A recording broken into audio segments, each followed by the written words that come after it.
The International Criminal Court is now in session. L'audience de la Cour pénale internationale est ouverte.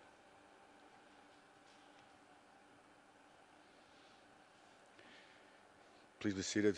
Veuillez vous asseoir.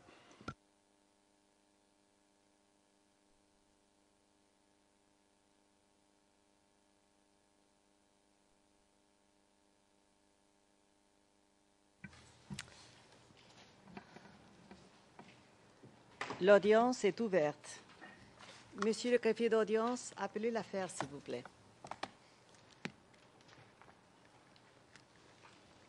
Oui, Madame la Présidente.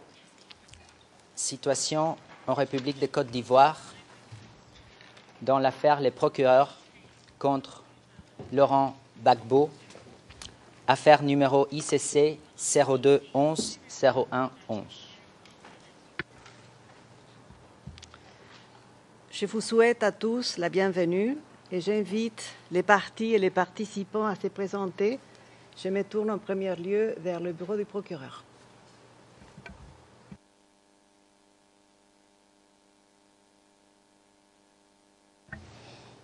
Madam President, honorable judges, the office of the prosecutor is today represented by Le bureau du procureur aujourd'hui est représenté par M. Eric Van MacDonald, premier substitut du procureur, Gilles Dutertre, substitut du procureur, Reinhold Goldmetzer, juriste Orcla, juriste, Pascal Tourlan, conseiller en coopération internationale, et Sandra Shooters, commise aux affaires. Et je suis Fatou Bensouda, procureur. Je vous remercie. La défense, s'il vous plaît. Merci, Madame le Président. Madame le Président, Madame, Monsieur les juges, vous connaissez déjà Maître Barouan, avocate au barreau de Côte d'Ivoire, membre du Conseil de l'Ordre et ancien membre du Conseil constitutionnel. Derrière moi, Maître Fovo Ivanovic, avocate au barreau de Paris. À côté de moi, Jennifer Naouri, notre assistante juridique. Derrière moi, Gaël Buchet, case manager. Permettez-moi de vous présenter le professeur Jacobs, professeur à l'Université de Leiden. Et quant à moi, je suis Emmanuel Altit, conseil du président Gbagbo. Je vous remercie, Maître Altit. Le représentant légal commun des victimes, s'il vous plaît. Bonjour, Madame la Présidente, Madame, Messieurs les juges. Les victimes sont représentées aujourd'hui par le Bureau du Conseil public pour les victimes.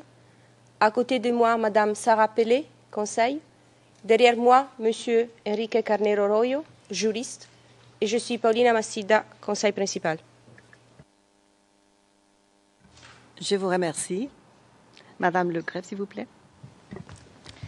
Bonjour, Madame le Président, Madame, Monsieur les juges. Sylvain Arbe, greffier, avec l'assistance de Madame Isabelle Osseredoux et un conseiller juridique associé. Merci. Merci, Madame Arbia. Je présente maintenant la Chambre. À ma droite, le juge Hans-Peter Kaul et à ma gauche, la juge Christine Vantenweingert. Je suis Sylvia Fernandez, juge présidente de cette chambre préliminaire.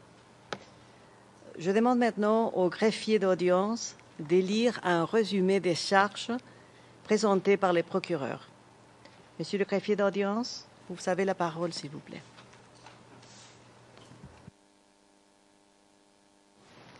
Oui, Madame la Présidente. Les charges présentées par les procureurs sont contenues aux sections H et I du document amendé de notification des charges, numéro ICC 0211 0111 357, confidentiel annexe 1, qui a été notifié à la défense le 17 janvier 2013. Au vu des faits et des circonstances énoncées au paragraphe 92 à 100 du document amendé de notification des charges, les procureurs allèguent que Laurent Gbagbo a commis des crimes contre l'humanité lors des 4 événements suivants. Entre le 16 et le 19 décembre 2010, à Abidjan, pendant et après la manifestation des partisans de Ouattara, qui se rendait au siège de la radiodiffusion télévision ivoirienne, RTI. Le 3 mars 2011, lors d'une manifestation des partisans de Ouattara à Abobo, le 17 mars 2011, au marché d'Abobo ou dans les environs, en bombardant au mortier un secteur densément peuplé. Le 12 avril 2011, à Yopougon. Le procureur allègue que Laurent Gbagbo a commis, en tant que coauteur indirect, les crimes contre l'humanité suivants. Chef 1. Crime contre l'humanité de meurtre d'au moins 166 personnes en violation des articles 7.1a et 25.3a du statut lors des 4 événements mentionnés. Chef 2. Crime contre l'humanité des viols de moins 34 personnes en violation des articles 7.1g et 25.3a du statut lors des événements qui se sont déroulés entre le 16 et le 19 décembre 2010, ainsi que le 12 avril 2011. Chef 3. Crime contre l'humanité d'actes inhumains, à savoir des actes causant des atteintes graves à l'intégrité physique et des grandes souffrances, contre au moins 94 personnes, en violation des articles 7.1k et 25.3a du statut, ou, à titre subsidiaire, tentative de meurtre constituant un crime contre l'humanité, en violation des articles 7.1a et 25.3f du statut lors des 4 événements mentionnés. Chef 4.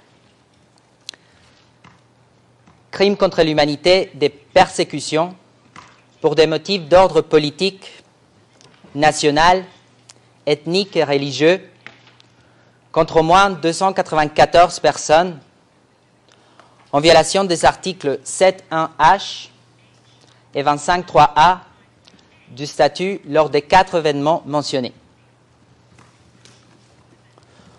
En outre, les procureurs s'appuient sur les mêmes faits et circonstances au paragraphe 101 à 108 du document amendé de notification des charges pour alléguer que Laurent Gbagbo est responsable des crimes contre l'humanité suivants commis par les forces pro-Gbagbo. Chef 5. Crime contre l'humanité des meurtres d'au moins 166 personnes au titre des articles 7.1a et 25.3d du statut lors des 4 événements mentionnés. Chef 6. Crime contre l'humanité des viols d'au moins 34 personnes au titre des articles 7.1g et 25.3d du statut, lors des événements qui se sont déroulés entre le 16 et le 19 décembre 2010, ainsi que le 12 avril 2011. Chef 7. Crime contre l'humanité d'actes inhumains, à savoir des actes causant des atteintes graves à l'intégrité physique et de grandes souffrances contre au moins 94 personnes au titre des articles 7.1k et 25.3d du statut, ou, à titre subsidiaire, crime contre l'humanité des tentatives de meurtre de moins 94 personnes au titre des articles 7.1a et 25.3f du statut lors des 4 événements mentionnés. Chef 8. Crime contre l'humanité des persécutions pour des motifs d'ordre politique, national, ethnique et religieux contre au moins 294 personnes au titre des articles 7.1k et 25.3d du statut lors des 4 événements mentionnés. Je vous remercie.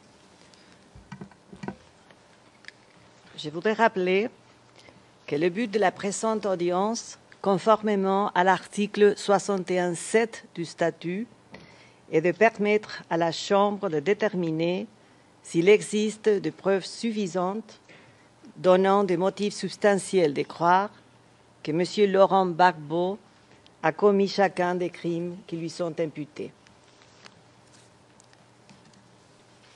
Par conséquent, je voudrais souligner que cette audience n'est pas un procès. Cette Chambre n'est pas appelée à se prononcer sur la culpabilité ou l'innocence de M. Gbagbo, mais seulement à décider si la présente affaire doit être renvoyée devant une chambre de première instance pour y être jugée. Pendant l'audience, le procureur doit étayer chacune des charges avec des éléments de preuve suffisants pour permettre sa confirmation. Pour sa part, la défense peut contester les charges, contester les éléments de preuve produits par le procureur et présenter des éléments de preuve.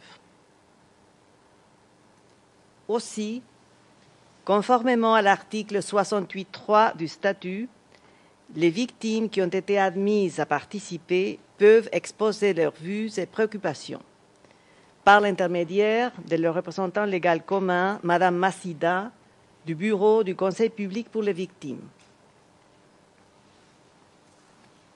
Dans cette affaire, Mme Massida s'est vue accorder le droit d'assister à toutes les séances publiques de l'audience de confirmation des charges, ainsi que le droit de faire une courte déclaration au début et à la fin de l'audience.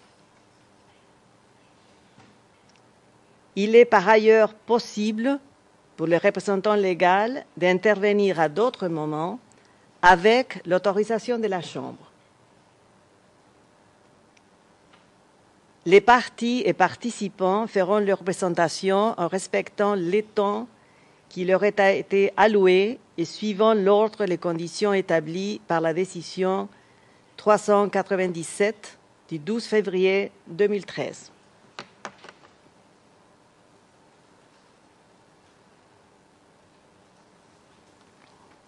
Aussi, conformément à cette décision, les parties et participants seront autorisés à présenter des observations écrites à l'issue de l'audience dans un délai qui sera fixé en temps opportun.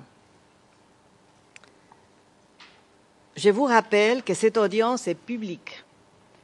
Lorsqu'il sera fait référence à des éléments de preuve confidentiels, vous devrez faire attention à ne pas révéler des informations qui iraient à l'encontre des exigences de confidentialité. Exceptionnellement, certaines parties de l'audience pourront être poursuivies à huis clos ou à huis clos partiel.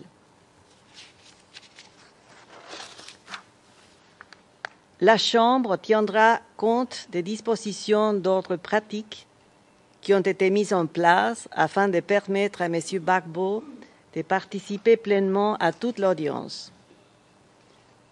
La Chambre a prévu à cet effet 3 heures d'audience par jour au cours de l'après-midi, chaque séance ne dépassant pas 1 heure. Des installations sont à la disposition de M. Gbagbo afin qu'elle puisse reposer pendant les pauses.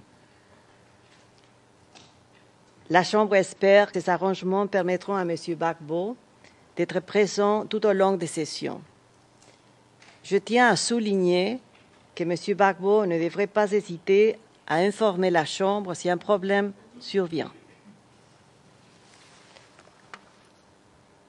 Je passe désormais au premier point de notre calendrier, les observations de la défense concernant d'une part la recevabilité de l'affaire et d'autre part les questions liées à la régularité des procédures qui ont précédé cette audience.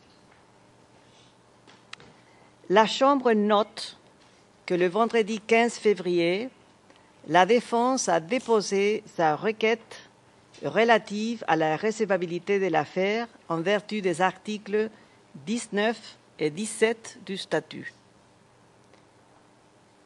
bien que les parties et les participants soient autorisés à faire des observations sur cette question aujourd'hui, s'ils le souhaitent, la Chambre permettra aussi la soumission d'observations écrites en vertu des règles 58.3 et 59.3 du règlement des procédures et des preuves.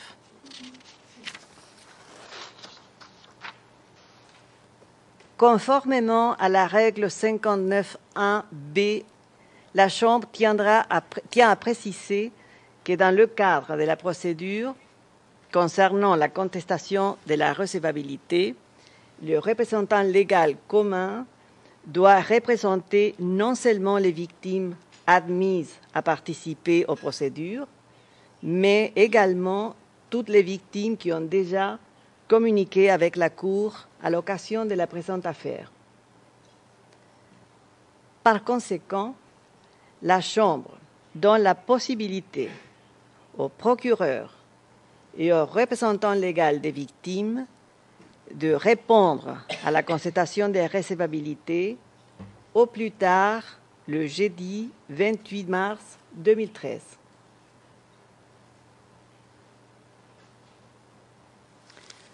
Maître Altit, vous avez la parole sur la question de la recevabilité de l'affaire et celle de la régularité des procédures.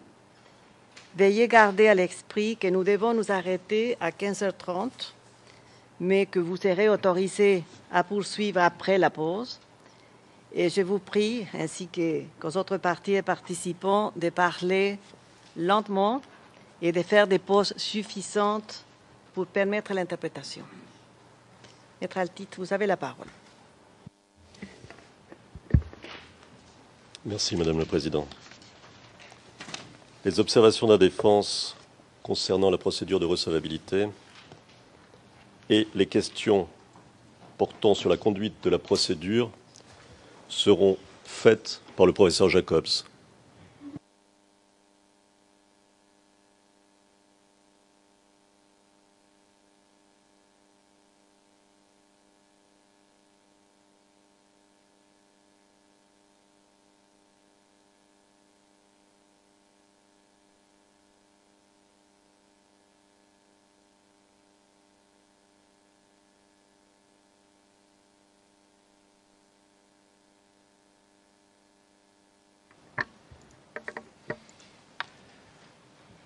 Madame la Présidente, Madame, Monsieur les juges, toute procédure judiciaire accouche d'une histoire. Histoire de lieu, de date, d'événements. Histoire d'un homme, le président Gbagbo, arrêté, suspecté, accusé, mais avant tout, un homme présumé innocent. Et qui le sera encore, quelle que soit l'issue de cette audience de confirmation des charges. Un homme au cœur des débats et dont le respect des droits est au cœur de la procédure.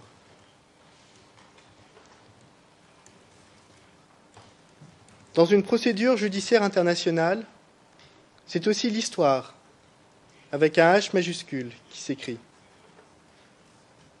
En effet, les situations dans lesquelles la Cour est appelée à intervenir l'emmènent nécessairement à considérer un contexte historique, sociologique et politique sans lequel il ne peut y avoir de compréhension d'une affaire.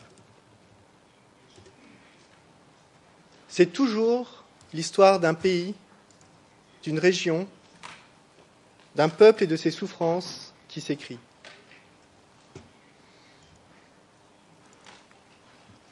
Les remarques préliminaires qui vont être présentées vont être l'occasion pour la défense de mettre en avant quelques premiers éléments de compréhension du contexte dans lequel s'inscrit la présente affaire.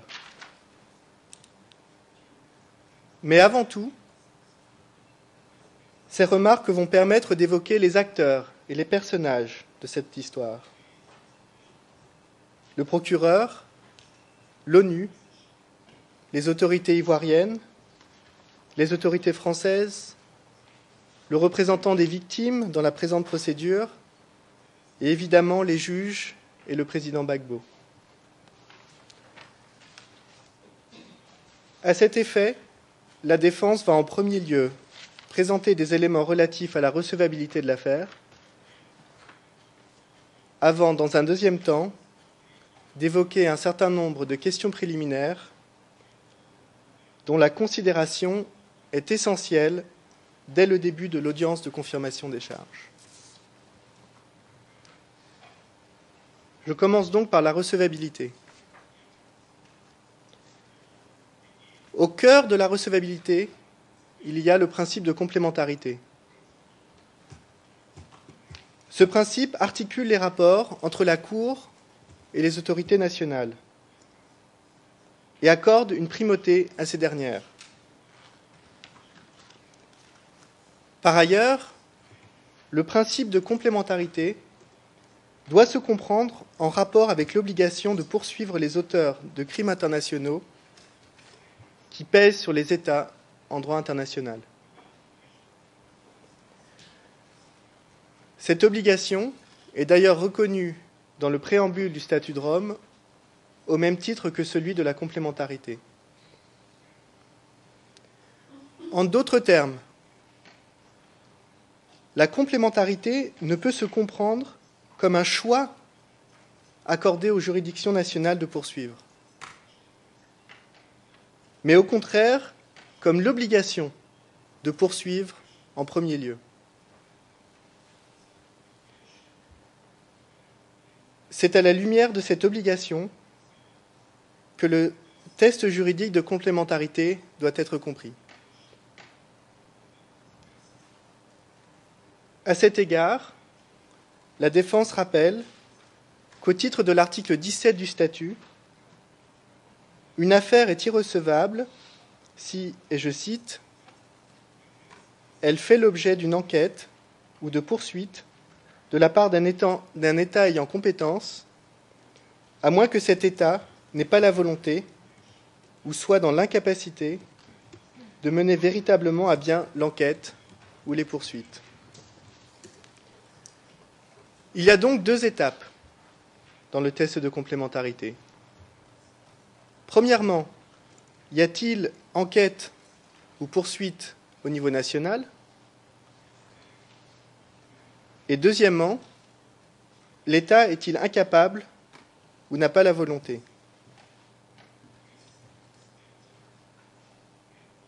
Ayant déposé sa requête en irrecevabilité, la défense invite à s'y référer pour les détails de l'argumentation et souhaite juste ici insister sur quelques points essentiels.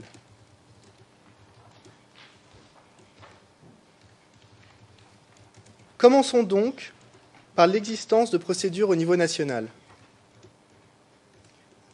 La défense rappelle que le président Gbagbo a été arrêté le 11 avril 2011 par les forces fidèles à Alassane Ouattara, avec le soutien des forces de l'ONUCI et de la France, comme le souligne lui-même le procureur au paragraphe 15 de son document contenant les charges. Il sera détenu pendant près de 8 mois à Korogo, dans le nord du pays, sans titre et sans mandat, jusqu'à son transfert à La Haye le 29 novembre 2011. Pendant cette période, s'il y a eu une certaine opacité de la part des autorités ivoiriennes sur les raisons de sa détention, il ne fait aucun doute qu'il existait bien des poursuites contre le président Gbagbo. Cela est le plus clairement attesté par sa mise en examen le 18 août 2011. Rien n'indique aujourd'hui qu'il a été mis fin à ces poursuites. D'ailleurs, le procureur lui-même confirme l'existence de ces poursuites en juin 2012 lors de la procédure de mise en liberté provisoire, en affirmant que si la chambre préliminaire devait prononcer cette mise en liberté provisoire, le président Gbagbo devrait être renvoyé devant les juridictions ivoiriennes pour être poursuivi. La défense note à ce titre avec intérêt le soutien apporté à l'époque et de façon anticipée du bureau du procureur pour la présente requête. Une fois l'existence de poursuites établie, il reste à déterminer plus précisément si celles-ci concernent substantiellement le même comportement,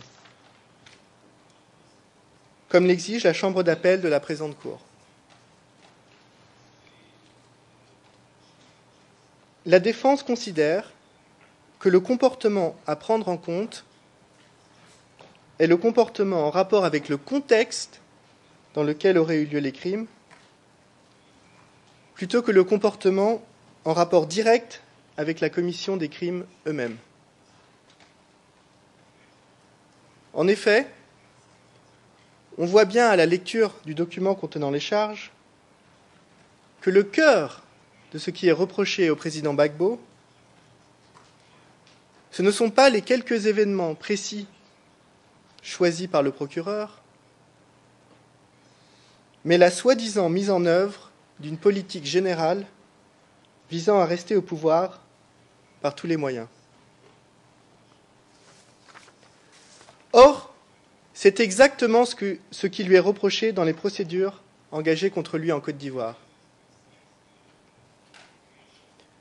La défense invite à ce titre la Chambre à ne pas se contenter de constater que le président Gbagbo est seulement poursuivi pour crimes économiques devant les juridictions nationales,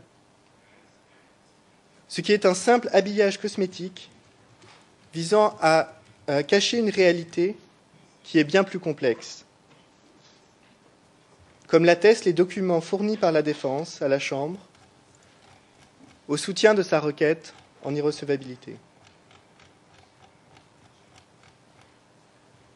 Ces documents montrent, sans ambiguïté, que ce qui est reproché au président Gbagbo, c'est son comportement pendant la crise post-électorale dans la mise en œuvre d'une volonté de rester au pouvoir à tout prix, faisant ainsi écho, presque point par point, au DCC du procureur.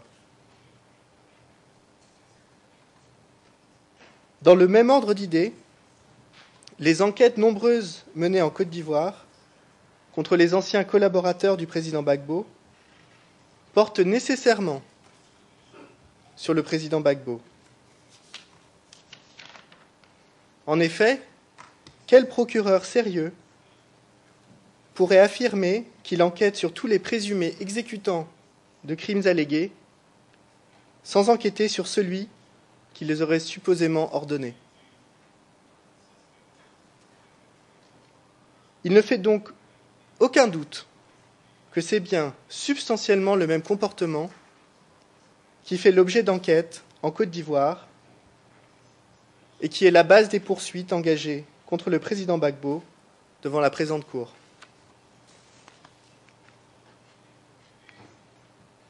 La défense invite donc la Chambre préliminaire, en application de l'article 17 du statut, à déclarer la présente affaire irrecevable. Et ce, d'autant que la Côte d'Ivoire n'est ni incapable, ni ne manque de volonté pour traduire le président Gbagbo en justice, comme nous allons à présent le développer brièvement.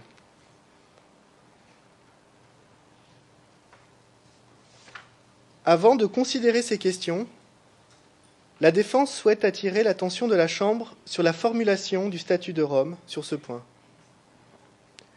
Ainsi, selon l'article 17, la capacité et la volonté ne sont absolument pas des conditions à remplir positivement par la partie ou l'État qui conteste la recevabilité pour que l'affaire soit déclarée irrecevable. La formulation dans le statut est négative. L'affaire est irrecevable s'il existe des poursuites au niveau national, à moins que l'État est incapable ou n'a pas la volonté. En d'autres termes, il ne faut jamais démontrer la capacité ou la volonté de l'État, mais son incapacité ou son absence de volonté.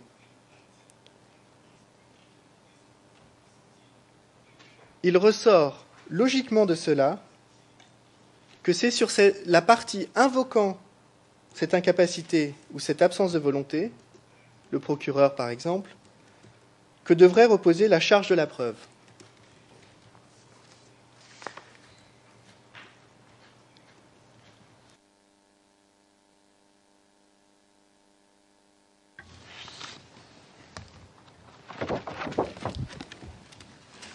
Merci, Madame la Présidente. Madame la Présidente, honorable juge,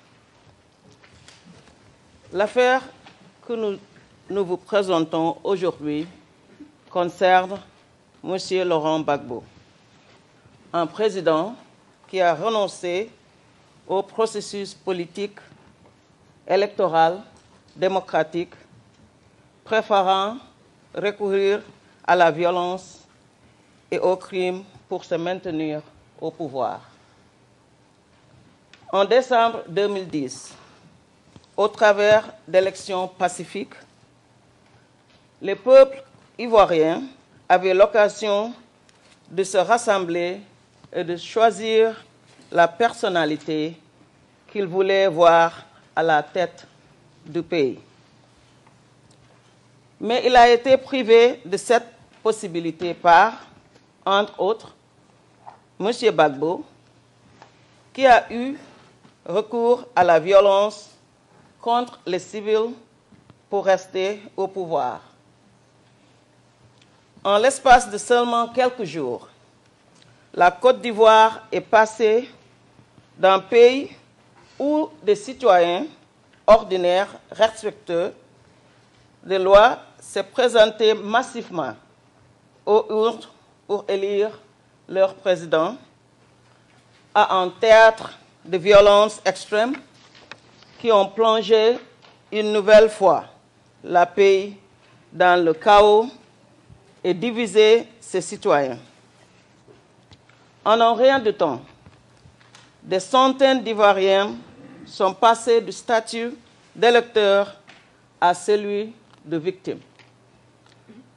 La République de Côte d'Ivoire a ensuite sombré dans 5 mois de violence. Je sais que de nombreux Ivoiriens ayant subi de plein fouet cette tragédie suivront attentivement cette audience.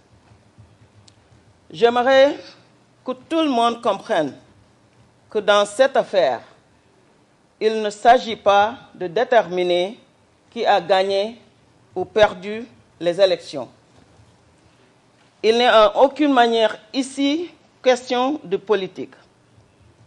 Si nous sommes présents aujourd'hui, c'est parce que des atrocités ont été commises en grande échelle contre la population ivoirienne après les élections.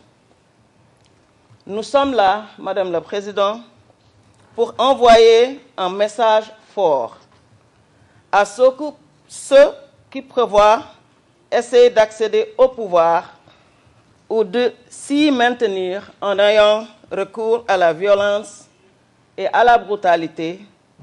Ils devront dorénavant répondre de leurs actes. Madame President, Your Honor, Madame le Président, Madame, Monsieur les juges, avec votre autorisation, je vais poursuivre en anglais. Aujourd'hui, mon bureau est ici pour démontrer que Monsieur Laurent Gbagbo porte la plus lourde responsabilité de certains des crimes les plus graves commis en Côte d'Ivoire pendant la violence post-électorale 2010-2011. Ce qui aurait dû constituer un moment d'unité. Les premières élections présidentielles en 10 ans en Côte d'Ivoire s'est transformé en chaos et en violence inédite. Les éléments de preuve de l'accusation montreront que M. Gbagbo et les membres de son cercle restreint avaient adopté une politique et un plan commun ayant pour objectif de maintenir M. Gbagbo en tant que président de Côte d'Ivoire par tous les moyens, y compris par la force létale.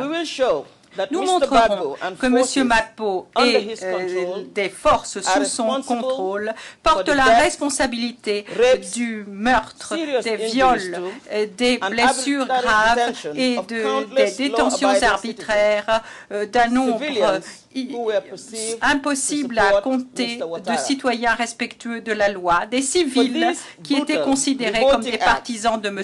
Ouattara. Pour ces actes révoltants, brutaux, l'accusation accuse M. Gbagbo de crimes contre l'humanité. Et nous demanderons à la Chambre de présenter M. Gbagbo au procès pour ces crimes. Le premier tour des élections présidentielles a eu lieu le 31 octobre 2010. Le deuxième tour a été organisé entre le 28 novembre et le 1er décembre 2010. Le 2 décembre, le président de la Commission électorale indépendante a annoncé les résultats provisoires, déclarant la victoire de M. Ouattara. Le jour suivant, le président du Conseil constitutionnel a renvoyé cette décision et déclaré M. Gbagbo vainqueur. Les deux candidats, simultanément, ont ensuite déclaré qu'ils étaient le président de la Côte d'Ivoire. Ce qui a eu pour résultat que la République de Côte d'Ivoire a été plongée dans une crise post-électorale violente jusqu'en mai 2011, une crise qui a choqué le monde entier. Ceci aurait dû constituer un moment historique, Madame le Président. Les premières élections présidentielles en Côte d'Ivoire depuis 2000. À la place de cela, en 3 jours, le pays a été transformé et est passé d'un exercice en démocratie, 80% des inscrits participant au scrutin, à une situation de division et de haine au cours de laquelle des centaines de civils ont été les victimes d'une violence généralisée. Madame le Président, l'accusation est ici aujourd'hui pour faire entendre la voix de ces victimes, de toutes ces victimes qui ont souffert et qui continuent à souffrir. La Cour pénale internationale ne peut pas ramener les membres des familles qui ont été perdues ou leur permettre d'oublier la peine qu'ils ont endurée. En accusant M. Gbagbo des crimes commis, nous souhaitons apporter justice à ces victimes. Madame le Président, Madame, Monsieur les juges, l'accusation a choisi 4 incidents représentatifs des crimes commis par les forces pro-Gbagbo dans le cadre d'une série d'attaques lancées par M. Gbagbo pendant la violence post-électorale. Dans les jours à venir, l'accusation va résumer ces éléments de preuve principaux au sujet de ces 4 incidents. Elle montrera que M. Gbagbo est responsable du meurtre d'au moins 166 personnes, du viol d'au moins 34 femmes et jeunes filles, d'atteintes graves à l'intégrité physique et de grandes souffrances subies par au moins 94 personnes et pour avoir commis le crime de persécution à l'encontre d'au moins 294 victimes. Je voudrais insister sur ceci, Madame le Président. Les charges qui seront au cœur de cette procédure ne portent que sur les actes et sur la responsabilité pénale individuelle de M. Laurent Gbagbo. Ces charges, Madame le Président, ne sont pas portées contre le peuple de la Côte d'Ivoire. Elles n'ont pas à l'égard non plus de tel ou tel segment de la population Ces charges ne sont pas portées contre un groupe politique, national, ethnique ou religieux dans ce pays. Ces charges sont portées contre une personne. Et l'accusation montrera que cette personne a commis des crimes qui ont été infligés à l'ensemble de la population de la Côte d'Ivoire. Cette Cour garantira une équité de la procédure et tous les droits de M. Gbagbo dans le cadre du statut de Rome seront respectés. À la fin de l'audience de confirmation des charges, ce sera à vous, Mesdames, Monsieur le juge, ce sera à cette Chambre seule de décider s'il convient de traduire M. Gbagbo en justice ou non. Madame le Président, Madame, Monsieur les juges, avec votre autorisation, je vais maintenant demander à Monsieur Eric McDonald de résumer les charges qui pèsent contre Monsieur Gbagbo ainsi que le fondement de la thèse de l'accusation à son égard. Je vous remercie, Madame le Président.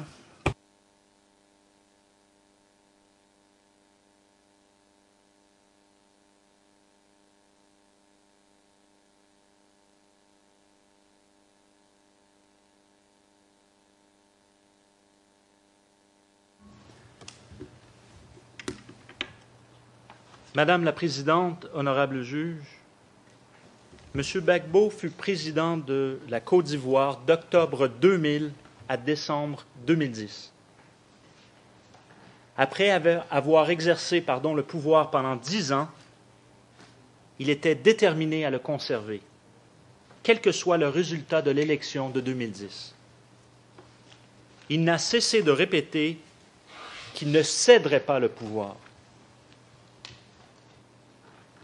Avant le premier tour des élections, M. Gbagbo et des personnes de son entourage immédiat ont adopté une politique visant à se maintenir au pouvoir par tous les moyens possibles, notamment en lançant de violentes attaques meurtrières contre des civils qui, selon eux, étaient acquis à la cause de leurs opposants.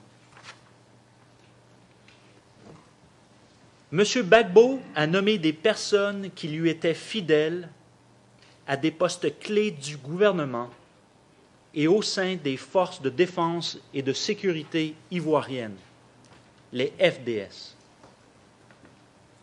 Il cherchait ainsi à consolider le pouvoir qu'il exerçait sur ces dernières afin d'être en mesure de les utiliser, si nécessaire, pour se maintenir à la présidence. Il a également renforcé les FDS en recrutant systématiquement de jeunes miliciens et des mercenaires et en les plaçant au sein de la chaîne de commandement afin de pouvoir les contrôler. M. Gbagbo s'est également assuré personnellement que les forces qui lui étaient fidèles étaient correctement entraînées, financées et armées. Comme précisé plus tôt par Madame le procureur, après le second tour des élections, M. Ouattara et M. Gbagbo se sont tous deux déclarés présidents de la Côte d'Ivoire. Aussitôt, des milliers de partisans de M. Ouattara se sont rassemblés pour exiger sa démission. La communauté internationale, observateur indépendant, a reconnu M. Ouattara comme le nouveau président élu et a exhorté M. Gbagbo à renoncer au pouvoir. Madame la Présidente, malgré ces demandes répétées pour l'exhorter à se retirer, M. Gbagbo a refusé de céder le pouvoir et a continué d'exercer de facto ses fonctions de président de la Côte d'Ivoire et de commandant en chef des forces armées.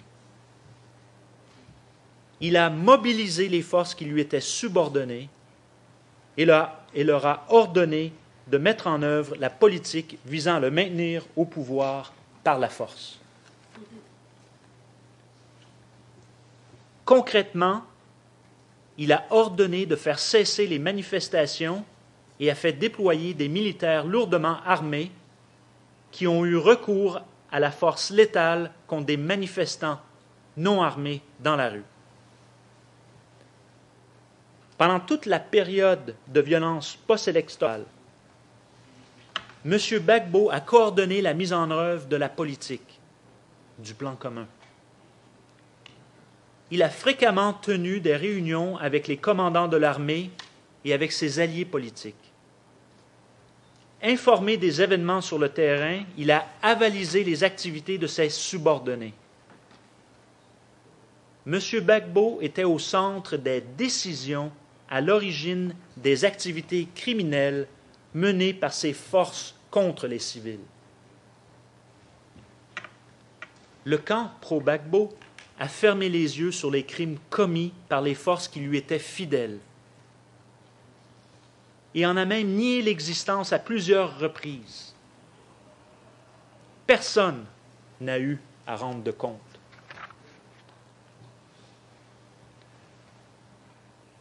Pendant ce temps, M. Ouattara et des membres de son gouvernement s'étaient installés à l'hôtel du Golfe, dans le quartier de Cocody à Abidjan. M. Gbagbo a ordonné à ses forces armées de mettre en état de siège l'hôtel du Golfe et ses occupants, dont M. Ouattara et des membres de son gouvernement. Tout au long de la crise post-électorale, l'armée, des jeunes miliciens et des mercenaires ont maintenu ce siège en lançant de violentes attaques contre les civils soupçonnés de soutenir M. Ouattara et ont aussi attaqué l'hôtel en question à l'arme lourde. Madame la Présidente, honorable juge, les éléments de preuve de l'accusation montreront que du 28 novembre 2010, soit le début du deuxième tour de l'élection présidentielle, au 8 mai 2011, la mise en œuvre coordonnée du plan commun a abouti à des attaques systématiques et généralisées lancées par les forces fidèles à M. Gbagbo contre des civils pris pour des partisans de M. Ouattara. Les attaques répétées par les forces pro-Gbagbo suivaient toujours le même modus operandi. L'usage excessif et brutal de la force contre des civils non armés, notamment à l'arme lourde, dans des quartiers densément peuplés, pour disperser les manifestants acquis à la cause de M. Ouattara, ou encore pour terroriser la population civile soupçonnée de soutenir ce dernier. Les forces pro-Gbagbo ont pris pour cible des quartiers résidentiels d'Abidjan et de nombreuses communautés dans l'ouest de la Côte d'Ivoire considérées comme des bastions de M. Ouattara. De plus, ces forces s'en sont prises à certains groupes ethniques, religieux ou nationaux en partant de l'hypothèse que les membres qui les composaient soutenaient la cause de M. Ouattara. En s'attachant à ces théories de loyauté des groupes, les forces pro-Gbagbo ont procédé à des contrôles d'identité, à des barrages routiers installés illicitement et ont attaqué des personnes dont le nom ou d'autres traits distinctifs les rattachaient à ces groupes. Ils ont de surcroît attaqué des quartiers ou des institutions religieuses considérés comme généralement fréquentés par les partisans de M. Ouattara. Dans le contexte de ces attaques, et notamment dans celui des 4 événements sélectionnés par l'accusation, et que je vais résumer, les forces pro-Gbagbo ont commis les crimes reprochés en l'espèce à M. Gbagbo. Premièrement, le 16 décembre 2010 à Abidjan, des partisans de M. Ouattara, des civils, ont marché vers les locaux de la radiodiffusion télévision ivoirienne, la RTI, pour introniser le nouveau directeur général de cette institution. Les forces pro-Gbagbo ont réprimé cette manifestation dans la violence alors qu'il n'y avait pas eu de provocation. Durant les jours suivants, soit jusqu'au 19 décembre 2010, les forces pro-Gbagbo ont ensuite lancé de violentes attaques contre des civils dans divers quartiers d'Abidjan. Lorsque cette vague d'attaques a pris fin, les forces pro-Gbagbo avaient tué 54 personnes au moins, en avaient blessé une cinquantaine au bas mot et avaient violé au moins 17 femmes et jeunes filles. Il s'agissait à chaque fois de victimes civiles. Le deuxième événement en cause s'est déroulé le 3 mars 2011. Le 3 mars 2011, plus de 3000 femmes se sont rassemblées dans le cadre d'une marche pacifique à Abobo, un quartier densément peuplé d'Abidjan, et ce pour demander la démission de M. Gbagbo et manifester contre les violations des droits de l'homme. Les forces pro-Gbagbo, et l'accusation démontrera que les forces pro-Gbagbo ont ouvert le feu sans sommation sur les manifestantes, tuant 7 femmes et blessant grièvement de nombreuses autres. Le troisième événement a eu lieu 2 semaines plus tard, le 17 mars 2011. Les forces pro-Gbagbo basées au camp commando à Bobo ont tiré au mortier sur une zone civile densément peuplée où se trouvait un marché local, une mosquée et des résidences. Au cours de cette seule attaque, plus de 25 civils ont été tués et plus d'une quarantaine ont été blessés dans le bombardement du marché et de ses environs. Nous en arrivons maintenant au 4e incident. L'arrestation de M. Gbagbo le 11 avril 2011, Madame la Présidente, honorable juge, ne signifie pas que le plan commun avait pris fin.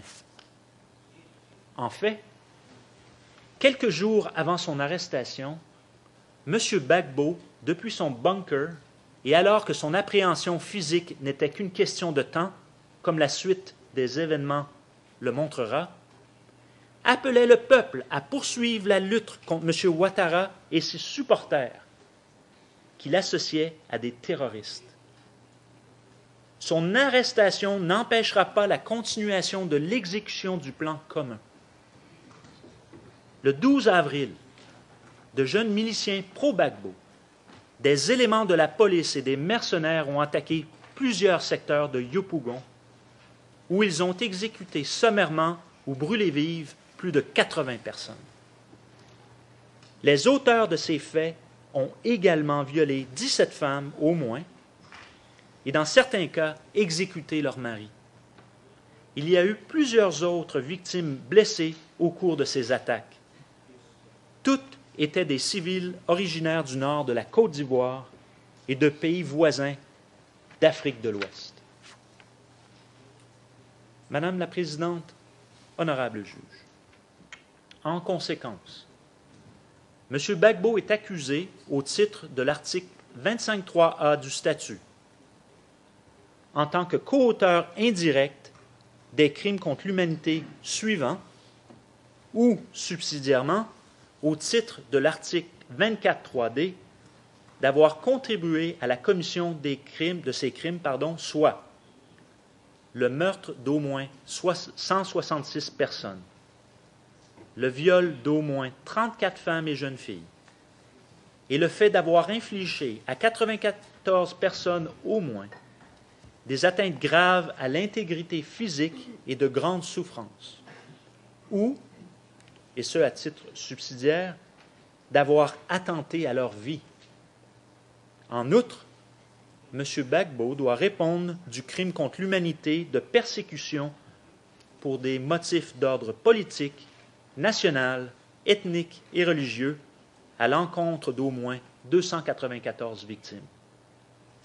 Les chiffres avancés et les nombres au sujet des victimes, ce sont des chiffres conservateurs, Madame la Présidente, honorable juge. Voici pour l'essentiel les accusations et les fondements de la thèse de l'accusation.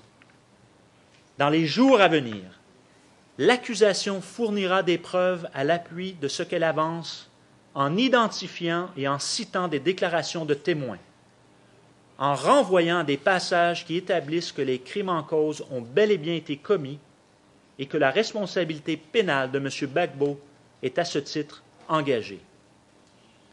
L'accusation s'appuiera également sur des extraits d'enregistrements vidéo, ainsi que sur des rapports de l'Organisation des Nations Unies et d'ONG.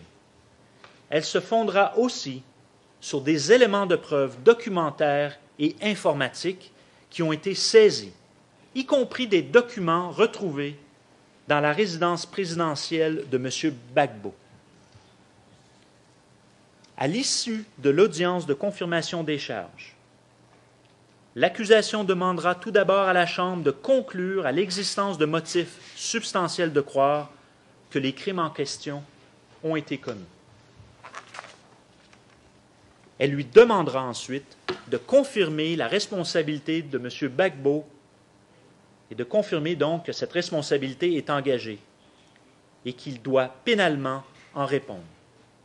Enfin, l'accusation demandera de renvoyer M. Gbagbo à procès afin d'être jugé sur la base des charges telles qu'exposées dans le document de notification des charges. Madame la Présidente, honorable juge, ainsi s'achève notre déclaration liminaire et cette audience dans les temps prescrits. Nous vous remercions de votre attention.